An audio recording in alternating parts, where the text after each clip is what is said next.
Представляем вашему вниманию видеообзор на объект Карлага, здание управления Карлага в поселке Долинка. Здание управления Карлага было построено в 1933-1935 годах руками заключенных. Эксперты предполагают, что автором и консультантом был знаменитый советский архитектор Иван Александрович Фомин. Здание спроектировано и построено в строгом классическом стиле периода сталинского неоклассицизма. Протяженность и размеры этого здания внушительны.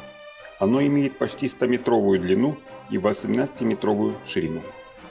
Строго симметричное двухэтажное здание с полным подвальным этажом имеет классический четырехколонный портик с треугольным фронтоном.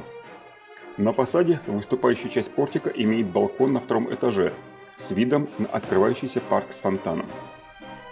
Цокольная часть и окна первого этажа выполнены в технике рустованного камня с полукруглыми оконными и дверными проемами. Окна второго этажа прямоугольные и богато декорированные архитектурными деталями, пилястрами, сандиками и карнизами.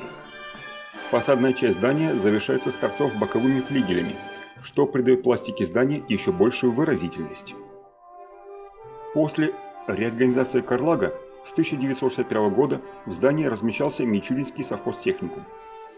С 1971 до начала 90-х годов здесь находился детский санаторий «Бригантина». В начале 90-х годов здание было отдано на баланс «Караганда-Уголь», где планировалось создать дом отдыха для шахтеров. В 2005 году здание передано на баланс музея. В 2009 году сделан капитальный ремонт. С 2011 года в здании располагается музей памяти жертв политических репрессий поселка Долинка.